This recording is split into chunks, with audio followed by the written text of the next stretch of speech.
Israel ফিলিস্তিন যুদ্ধ শেষ হতে না হতেই ইরানের সাথে যুদ্ধে জড়িয়েছে ইসরায়েল ও যুক্তরাষ্ট্র। ইসরায়েল ফিলিস্তিন যুদ্ধে হাজার হাজার মানুষ আহত হয়েছেন। যুদ্ধের এই যে শারীরিক এবং মানসিক ক্ষত, এটা কি পরবর্তী প্রজন্মের মানসিক স্বাস্থ্যের উপর প্রভাব ফেলে? যুদ্ধ, কষ্ট এবং মানসিক চাপ যে কোনো মানুষের জীবনে তাদের পরিবারে এবং সমাজে গভীর ক্ষত সৃষ্টি করে। কিন্তু এসব ক্ষত কি আমাদের ডিএনএতে লেখা হয়ে যেতে পারে? অর্থাৎ 1971 সালে বাংলাদেশের মুক্তিযুদ্ধের অভিজ্ঞতা যাদের আছে, তাদের ট্রমাও কি পরবর্তী প্রজন্ম বহন করে চলেছে? এ থেকে বের হওয়ার উপায় কি? ঐতিহাসিক মানসিক ক্ষত কিভাবে পরবর্তী প্রজন্মের জীবনেও প্রভাব ফেলে সেটা জানতে পোল্যান্ডের দিকে তাকানো যাক। দ্বিতীয় বিশ্বযুদ্ধের সময় অনেক দেশে পোল্যান্ডের চেয়ে বেশি মানুষের মৃত্যু হয়েছে, কিন্তু যুদ্ধের আগের জনসংখ্যা এবং যুদ্ধে মারা যাওয়া মানুষের অনুপাত বিবেচনা করলে পোল্যান্ডে মৃত্যুর হার সবচেয়ে বেশি। পোল্যান্ডের গবেষকেরা বর্তমান প্রজন্মের মধ্যেও এই ট্রমা খুঁজে পান। পোল্যান্ডের প্রতি 4 জনের মধ্যে 1 জনের মধ্যে পিটিএসডি লক্ষণ খুঁজে পাওয়া যায়, যা বিশ্বের গড়ের অনুপাতে অনেক বেশি। কিন্তু এটাই শেষ নয়। বিস্ময়ের ব্যাপার হলো, এই রোগে আক্রান্ত বেশিরভাগ ব্যক্তি কম বয়সী। ইতিহাসের সেই ভয়াবহ সময়ের বহু পরে জন্ম নিয়েও তারা সেই সময়ের ক্ষত বহন করছে। তাহলে ব্যাপারটা কি?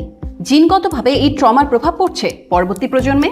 জুরিক বিশ্ববিদ্যালয়ের নিউরো এপিজেনেটিসিস্ট অধ্যাপক ইজাবেলে মানসুই মনে করেন, এক প্রজন্ম থেকে অন্য প্রজন্মে ট্রমার এই বিচরণের কারণ আরএনএ। তবে সাধারণভাবে বলতে গেলে ট্রমা বা মানসিক কষ্ট জৈবিকভাবে প্রজন্ম থেকে প্রজন্ম বহন করে কিনা সেটা এখনো অস্পষ্ট। বিজ্ঞানীরা এখনো নিশ্চিতভাবে এটা বলতে রাজি নন। এ ধরনের গবেষণার ক্ষেত্রে আরেকটি বড় চ্যালেঞ্জ হলো নৈতিক দিক। মানুষের উপর এসব ট্রমার অভিজ্ঞতা জানা ভার্চুয়ালি অসম্ভব। গবেষকেরা কেবল যেসব তথ্য উপাত্ত সহজলভ্য সেগুলো নিয়ে গবেষণা করেছেন।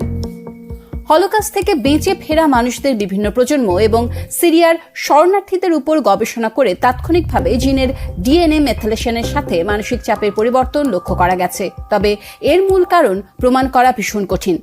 জৈবিক বা পরিবেশগত যেটাই হোক না কেন, এটা নিশ্চিত যে মানসিক চাপ এবং কষ্ট আমাদের শরীরের উপর প্রভাব ফেলে। তবে সুখবর হলো, ট্রমার কারণে সৃষ্ট এপিজেনেটিক পরিবর্তনকে বদলানো যায়। ইঁদুরের ক্ষেত্রে ভালো পরিবেশ, যেমন বড় খাঁচা, খেলনা, সামাজিক দল ট্রমার প্রভাবকে কমিয়ে দিতে পারে। আমরা ইঁদুরের ক্ষেত্রে লক্ষ্য করেছি, মানসিক চাপের মুখোমুখি হওয়ার সাথে সাথে বা কয়েক মাস পর তারা যখন সুন্দর পরিবেশে থাকে তখন তাদের আচরণে এটার প্রভাব পড়ে।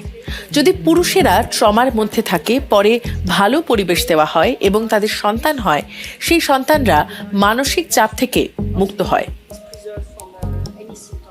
পোল্যান্ডে গবেষকেরা দেখেছেন, যেসব পরিবারে দ্বিতীয় বিশ্বযুদ্ধের সময় তাদের আত্মীয়দের অভিজ্ঞতা নিয়ে খোলাখুলি আলোচনা হয়েছে, সেসব পরিবারে পিটিএসডির হার ওই পরিবারগুলোর চেয়ে কম যার সদস্যরা তাঁদের পূর্বপুরুষদের ট্রমা সম্পর্কে কিছু না জেনেই বড় হয়েছেন।